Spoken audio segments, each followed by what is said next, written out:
জয়গুরু। এখনই মিষ্ট প্রসঙ্গ করার জন্য আহ্বান জানাই।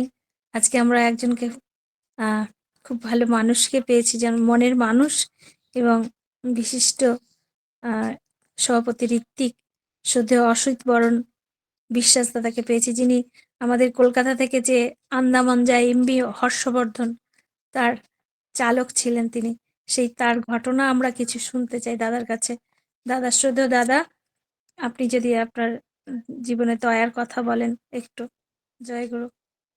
জয় গুরু মা, জয় গুরু। জয় গুরু। আজ এই সান্ধ্য আসরে ঠাকুরের কথা বলতে গিয়ে প্রথমেই আমি বলি যে আমার জীবনে পরম সৌভাগ্য, সেই কথাগুলো না বললে ঠিক ব্যাপারটা ঠিক হবে না। হ্যাঁ, তিনি তো পরম প্রেমময় এবং তার সান্নিধ্যে আমি ছোটবেলায় আসতে পেরেছিলাম।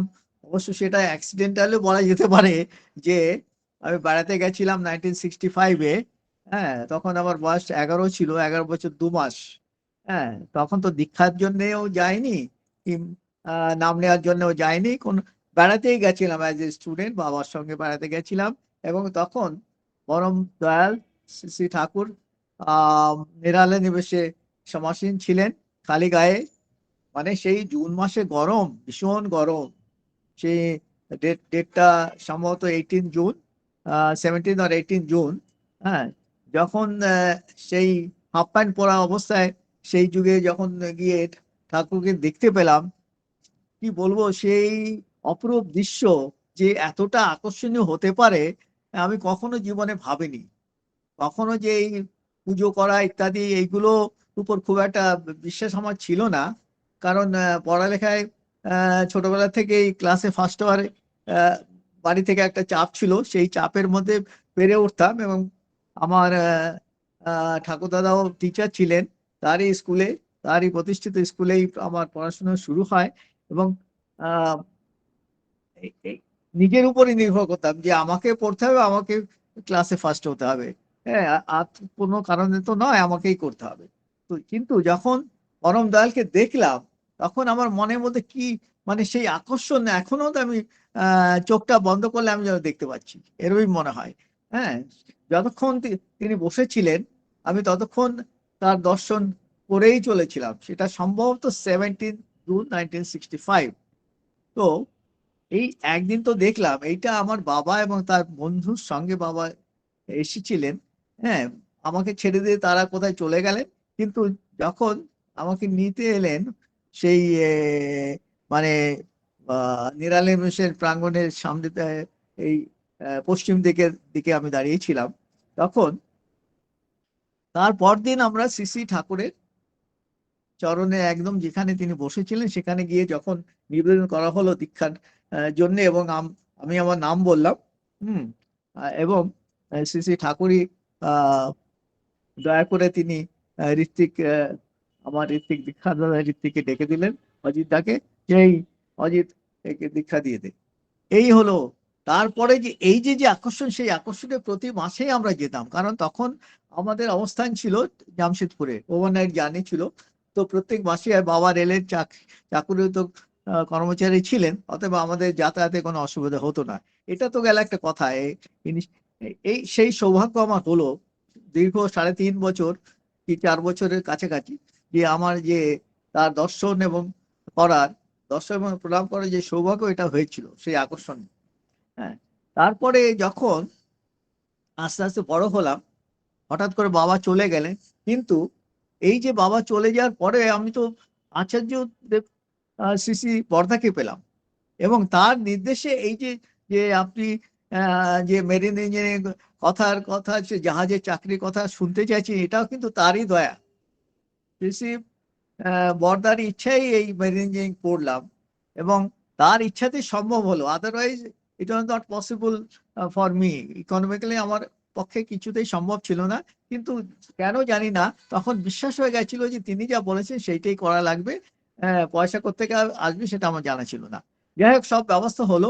যখন 4 বছর আহ পড়ালেখা করে কলকাতায় মেরিন ইঞ্জিনিয়ারিং কলেজে পড়ালেখা করে যখন জাহাজে জয়েন করলাম, জয়েন করে সোজা আহ সিঙ্গাপুর হয়ে এবং আহ, আপনার জাপান হয়ে আমেরিকায় ওয়েস্ট দিকে গেলাম। হুম, এই লস এঞ্জেলেস, ভ্যাঙ্কুভার, ওইসব এরিয়াতে গেলাম। তো এই যে যাওয়ার পথে তো খুবই ভালো লাগলো। এবং আমার ফার্স্ট ফরেন পোর্ট ছিল সিঙ্গাপুর। অপূর্ব লেগেছিল তখন, স্বপ্নের রাজ্য লেগেছিল তখন। জাহাজ ওখানে কয়েক ঘন্টায় ছিল, তার মধ্যে আমরা অনেকেই বাইরে গেছিলাম এবং ঘুরে এসেছিলাম কিছুক্ষণের জন্য। এবং তারপরে এই যে যে যখন ওখানে আমেরিকায় গেলাম, আমেরিকায় গিয়ে এ, অনেক কিছু দেখলাম। হুম, দেখার পরে যখন ফিরলাম সে ভীষণ ঝড়ের মধ্যে পড়েছিলাম। অদ্ভুত ব্যাপার সেই ঝড়, মানে তখন মানে কি বলবো, 200 মাইল স্পিডের ঝড়। আমার জাহাজ তো অনেক বড় জাহাজ, মানে আহ, আহ, উপরে, জলের উপরে 5 তলা 6 তলা বাড়ি, জলের নিচে আরো 4-5 তলা বাড়ি, এই এত বড় জাহাজ। হ্যাঁ, আর লম্বায় প্রায় 100 কি 200 মিটারের কাছাকাছি এবং চওড়া অলমোস্ট 22 মিটার। তো এই ফেরার পথে এত জোরে ঝড় এলো, সেই ঝড়টার নাম সেই তৎকালে ছিল লুসি। মানে এই ঝড়ে 180 to 200 মাইল স্পিডে, নট কিলোমিটার স্পিডে ঝড় হচ্ছিল। এবং সেই ঝড়ে তো আহ জাহাজটা মোটামুটি নতুন ছিল এবং ওয়াটার টাইট ছিল আর কি। মানে সেই যখন জলের মধ্যে দিয়ে আসছি, যখন ইন্ডিয়ার দিকে ফিরে আসছি লোড করে, লোড করেছিলাম গম। সেই সময় আমাদের দেশে খাদ্যের খুব অভাব ছিল। তখন PL-480-তে আমেরিকা থেকে গম আমাদের দিয়েছিল, সেইগুলো নিয়ে আসছিলাম। হ্যাঁ, যখন এক রাতে এমন হলো যে সেই যে সমুদ্রের জলরাশি সেটা কিন্তু একদম উপরে ব্রিজ ফ্রন্ট, সেখানে গিয়ে মারছে। রাত্রে আমি তখন জুনিয়র ইঞ্জিনিয়ার, রাত্রে ডিউটি করছি আমার এক সিনিয়র ইঞ্জিনিয়ার সঙ্গে, প্লাস একজন অ্যাসিস্ট্যান্ট ছিলেন। তারা আমরা জাহাজের কে কে কথা বলছেন। দাদা কথাটা বন্ধ করুন, দাদা কথা বন্ধ করুন। হ্যাঁ, যখন ইঞ্জিন রুমে বসে আছি, কন্ট্রোল রুম, ইঞ্জিন কন্ট্রোল রুমে বসে আছি, কিন্তু ওখানে চেয়ারে বসে আমাকে হ্যান্ডেল ধরে থাকতে হচ্ছে। এমন সময় ব্রিজ থেকে, মানে উপরে যেখান থেকে জাহাজটা মানে নেভিগেট করা হয়, সেখান থেকে রাত্রে ছিল সেকেন্ড অফিসার ডিউটিতে। সেকেন্ড অফিসার নিচে ফোন করছে যে এত জল উপরে ঢেউ মারছে যে ভয় লাগছে। হ্যাঁ, কিছুক্ষণ পরে দেখা হলো এমন এক ঝটকা মারলো জাহাজটা, মানে ডান দিকে বাদিকে তো দুলছেই, প্লাস সামনে পেছনে করছে। হ্যাঁ, হ্যাঁ, তো তখন এ, এ, আমরা এক ঝটকায় 6 ফিট 7 ফিট দূরে পড়ে গেলাম তিনজনেই। তো চিন্তা করুন কি অবস্থা। কিন্তু এটা ঠাকুরদায় আমরা কিন্তু সেদিন ডুবে যাইনি। আর এই ঘটনাটাই আমি কিন্তু সিসি বর্দাকে লিখেছিলাম।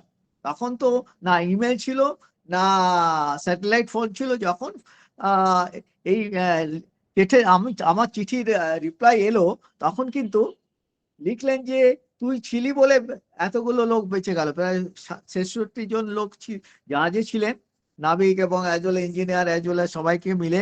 আরো এত বড় জাহাজে কত কত হাজার মানে কোটি টাকার, মানে কয়েকশো কোটি টাকার জাহাজ। তো যাই হোক, আমি ছিলাম তা নয়, কিন্তু এটা হচ্ছে শ্রী শ্রী ঠাকুরের এই যে যজন যাজন ইষ্টবিধি করলে কাটে মহাভেটি, এটাই আমি একটা দেখলাম মস্ত বড় মানে এক্সপিরিয়েন্স আমার হলো। যে এই মহাভীতি, যে বহুত ভীতি, ঠাকুর বলেছে এটা বহুত ভীতি। এই মৃত্যু ভয় শুধু নয়, জীবনের মানে এরকম সন্ধিক্ষণে তিনি আমাদের কিন্তু আহ বাঁচিয়ে দেন।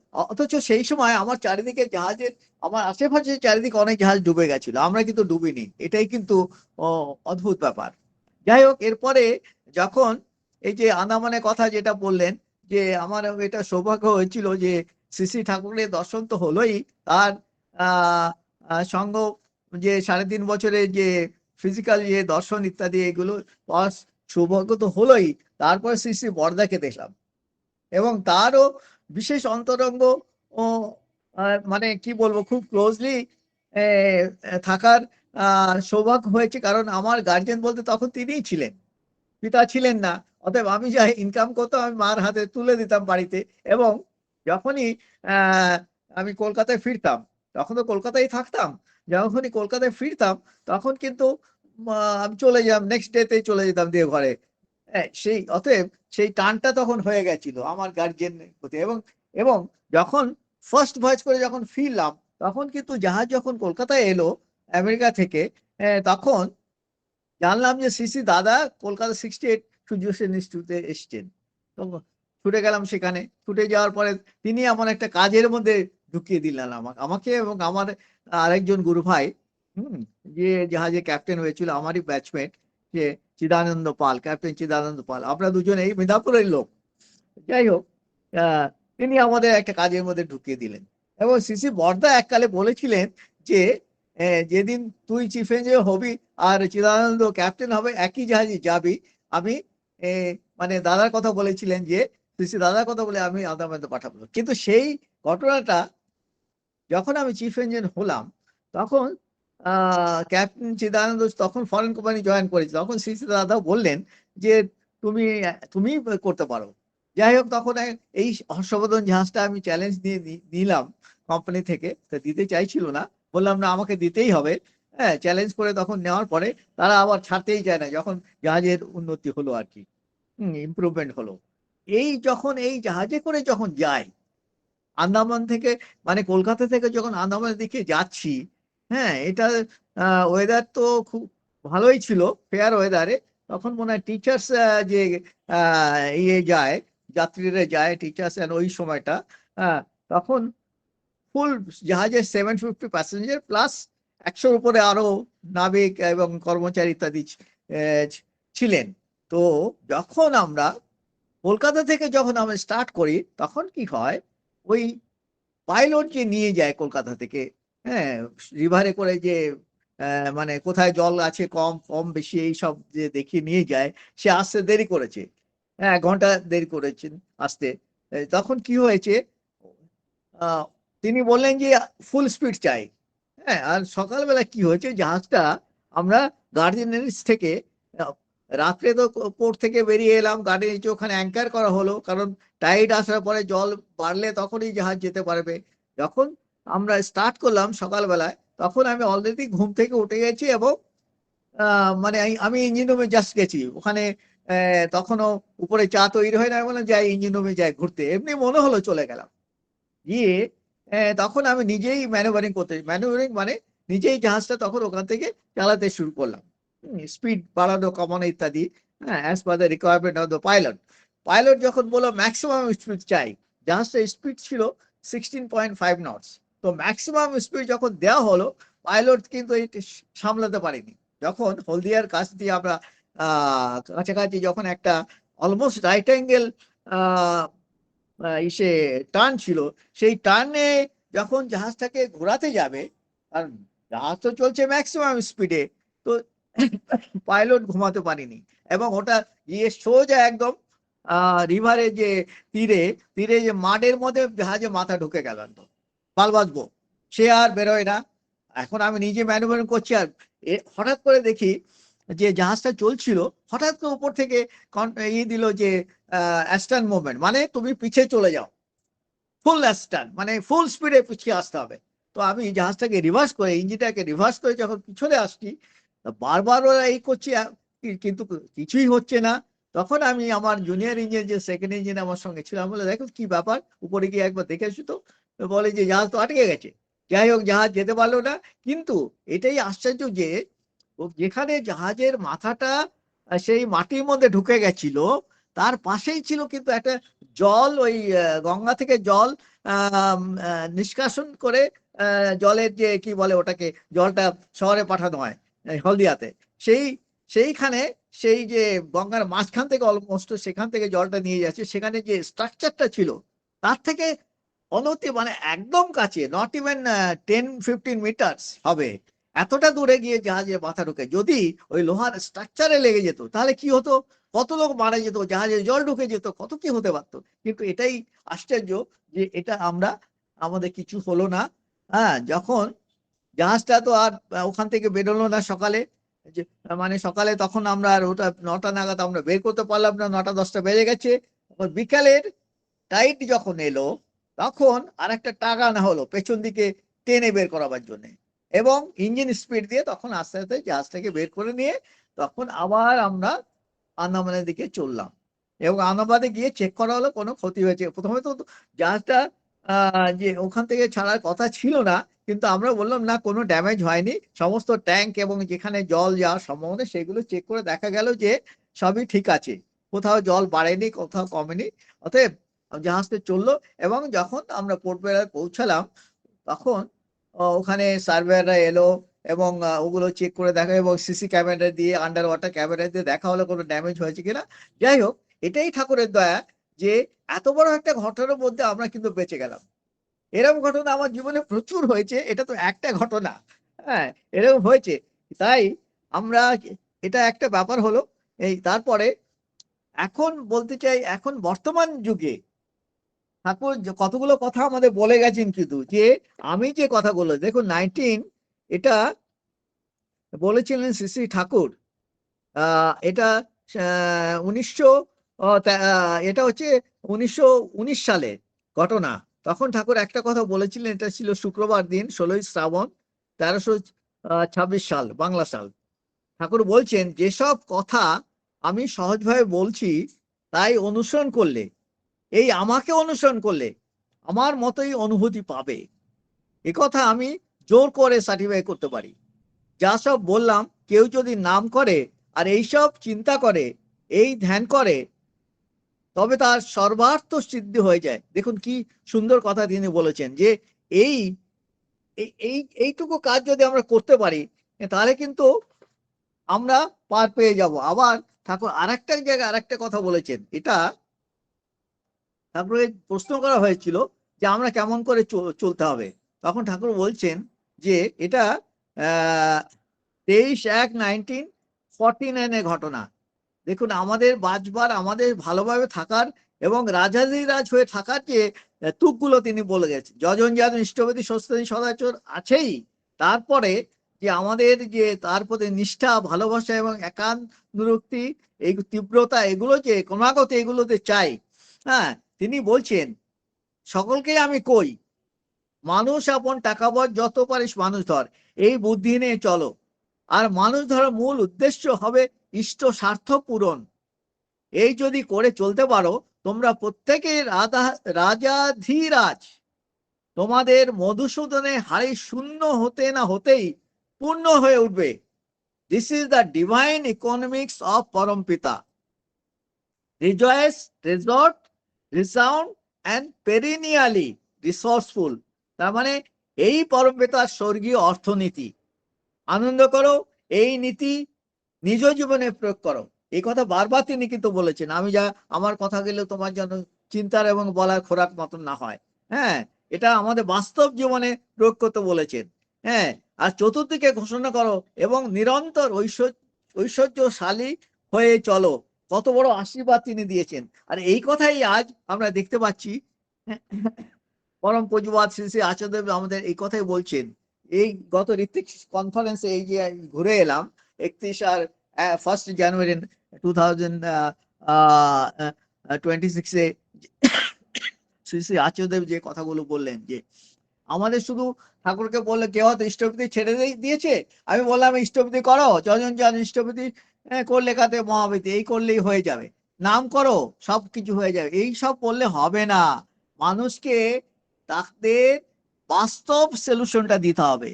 তার মানে তাদের কারো চাকরি নেই, কারো ফ্যামিলি প্রবলেম আছে, কারো কারোর সঙ্গে ঝগড়া আছে, এইরকম কারো স্বামী স্ত্রীর মধ্যে সম্পর্ক ঠিক নেই, এই যে যতগুলো, কারো বাচ্চা নিয়ে প্রবলেম, এই প্রবলেমগুলো আমরা যখন বাড়িতে বাড়িতে যাব, এই প্রবলেমগুলো আমরা যেন সলিউশন দিতে পারি। কিন্তু এই সলিউশন দিতে হলে আমাকে তো আগে হয়ে উঠতে হবে।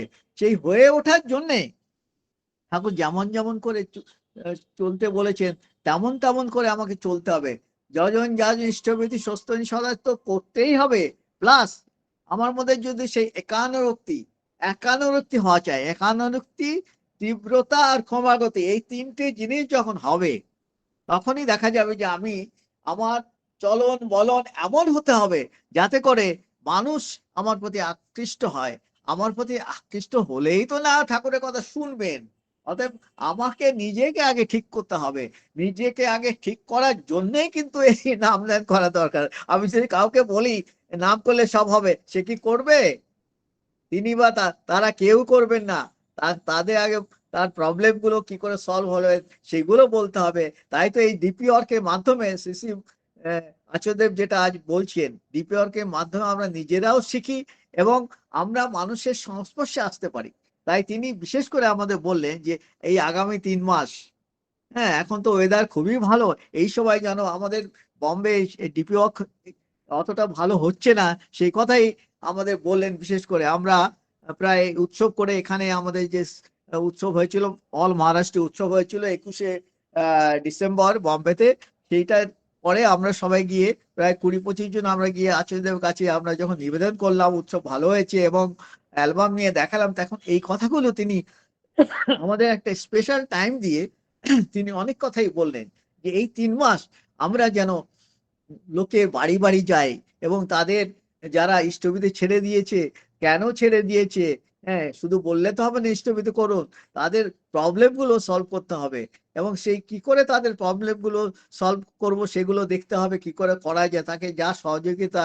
আমরা তো দীক্ষার সময় যে সংকল্প করেছি 4টে, সেই সংকল্প আমরা যেন ঠিকভাবে চলি, আর বিশেষ করে শত অনুজ্ঞা আমি যেন সেইটা প্রতিদিন প্রতিনিয়ত প্রতিদিন পাঠ করে এবং সেটা আমার মজ্জাগত, এবং আমি সেইভাবে হওয়ার যদি চেষ্টা করি।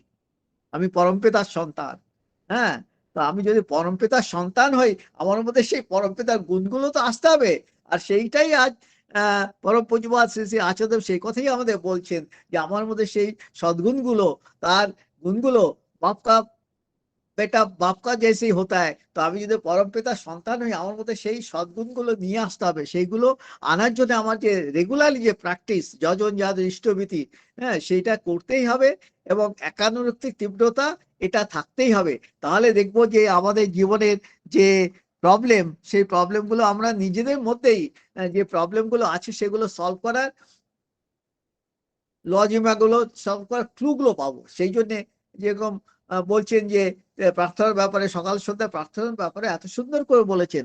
হ্যাঁ, 7-8 মিনিট তো মেন প্রার্থনা লাগে, ম্যাক্সিমাম 10 মিনিট। এই 10 মিনিট যদি সকাল এবং সন্ধ্যায় যদি টাইমলি যদি আমরা প্রার্থনা করি, তাহলে কি বলছেন, যেথায় থাকি সোসনে বেহুশ, করতে সন্ধ্যা প্রার্থনা, হবি তাতে কর্ম নিপুণ, শক্তি পাবে বর্ধনা। তারপর চিন্তা করুন, এইটুকু যদি আমরা ঠিক করে করতে পারি যে সকাল সন্ধ্যায় সেই সন্ধিকালে সকাল সকালবেলা প্রার্থনা টাইম, বিকালে প্রার্থনা টাইম যদি আমরা ঠিক করে করতে পারি, হ্যাঁ, মনপ্রাণ দিয়ে কি বলছি প্রার্থনা সেটা বুঝে বুঝি যদি আমি তার কাছে সেই নিবেদনটা করতে পারি, তার কাছে প্রার্থনা করতে পারি, তাহলে আমার মধ্যে সেই শক্তি সঞ্চার হবেই এবং এবং এবং যে আমি কর্ম নিপুণতাও বেড়ে যাবে। তাই আমার মনে হয় সময় অলরেডি 25 মিনিট দেওয়া হয়েছিল, সেটা হয়ে গেছে। হ্যাঁ, তাই সবার অনেক কিছু বলার আছে, অনেক কিছু আমাদের করার আছে। এখন বলা তো অনেক কিছু, করতে হবে। এইটাই আছে যে বলছেন বাড়ি বাড়ি যাও এবং বাড়ি বাড়ি গিয়ে, হ্যাঁ, প্রত্যেকের প্রবলেম গুলো সলভ করার আহ সিদ্ধান্তগুলো দিতে হবে এবং সেগুলো কি করে পাওয়া যাবে, তার জন্যই আমাদের নাম ধ্যান, উষা মন্ত্র সাধন, চলাফেরায় জপ, যথাসময় ইষ্ট নির্দেশ পূর্ত করা। ইষ্ট নির্দেশটাই এখন হচ্ছে আমাদের কর্তব্য। আর আমি একটা ঘটনা বলি, অনেক ঘটনায় ঘটেছে, একটা ঘটনা বলি। এই কিছুদিন আগে মানে সেপ্টেম্বর মাসে আমার বিশেষ হঠাৎ অসুস্থ হয়ে পড়েছিল এবং আমরা কেউ ধরতে পারছিলাম না। হ্যাঁ, পুজোর আগেই জ্বর হলো এবং ডাক্তারের কাছে নিয়ে গেলাম, ডাক্তার বলে 2-3 দিনে ছেড়ে ঠিক হয়ে যাবে। হ্যাঁ, কলকাতায় গেছি, তারপর যাবো দেওঘরে, অথবা আমার দেওঘরে যাওয়া হলো না, তাকে হসপিটালাইজ করতে হলো। হ্যাঁ, 30শে আগস্টে, আহ সেপ্টেম্বরে 30শে সেপ্টেম্বর হসপিটাল করলাম, তখন অষ্টমী দিন সম্ভবত। হ্যাঁ, হসপিটালে 6 দিন থাকতে হলো, কিন্তু ডাক্তাররা কিছু বুঝতে পারছে না। সে এমআরআই করা হলো, অনেক কিছু করা হলো, ডেঙ্গু মেঙ্গু যত কিছু আছে সব টেস্ট করে কিছুই কিছু পাওয়া গেল না। কিন্তু যখন আমি আচার্যদেবকে নিবেদন করলাম, মানে আমি একটা মেসেজ পাঠালাম 30 তারিখে হসপিটালে ভর্তি হয়ে করিয়ে, মেসেজ পাঠাতে পরে 10:30-11টা নাগাদ মেসেজের রিপ্লাই হলো, ফোন আমি পেলাম হসপিটালেতে, যে ডাক্তারকে বলো যে যে মেনিনজাইটিস যেন চেক করা হয়। সেটা কিন্তু ডাক্তাররা বলছিলেন না, এমআরআই তে কিছুই পাওয়া গেল না। হ্যাঁ, ব্রেন ব্রেন এই ইসিজি করেও কিছু পাওয়া গেল, খুব একটা কিছু পাওয়া গেল না। কিন্তু অ্যাকচুয়াল যে প্রবলেমটা আচার্যদেব এই যে বলে দিলেন যে আমাদের ব্যাকবোন থেকে যে ফ্লুইডটা চেক করা হয় এবং সেটা দুদিনে পাওয়া গেল প্রবলেমটা কি, যে দেখা গেল যে তার এডিএ ফ্যাক্টরটা অনেক বেড়ে গেছে।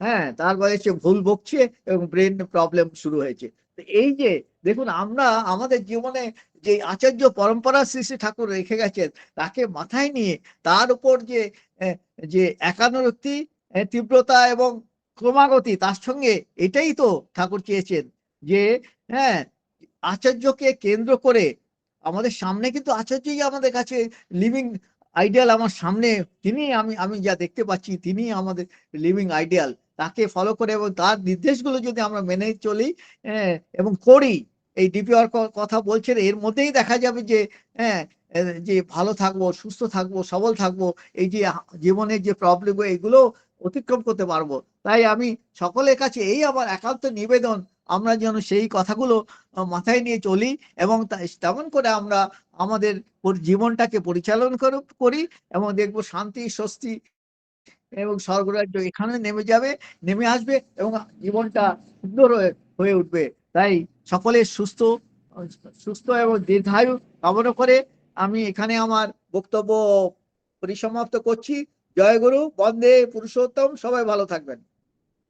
জয় গুরু দাদা, জয় গুরু। অপূর্ব জয় গুরু। আলোচনা। মানে যখনই আলোচনা করছিলেন, সেই যে জাহাজের ঘটনাগুলো বলছিলেন, যেন মনে হচ্ছিল যে কি এরপর কি হবে। সত্যি সত্যি যে ঠাকুর ধরলে, যজন যাজন ইষ্টভীতি করলে যে কত বিপদ কেটে যায়, তার আপনার উদাহরণ শুনে আমরা স্তম্ভিত বা আপ্লুত, অভিভূত হয়েছি। খুব ভালো থাকুন দাদা। খুব সুন্দর আলোচনা করলেন যে মানুষ আপন টাকার পর, যত পারিস মানুষ ধর, এই মন্ত্রেই আমার শিশি ঠাকুর বিশ্বাসী ছিলেন এবং এই মন্ত্রই তিনি আমাদেরকে দিয়ে গেছেন। তার পঞ্চনীতি আমাদের মেনে চলতে হবে। আমাদের চলন বলন যেন এমন হবে, সবাই যেন বুঝতে পারে যে আমার ঠাকুর কেমন।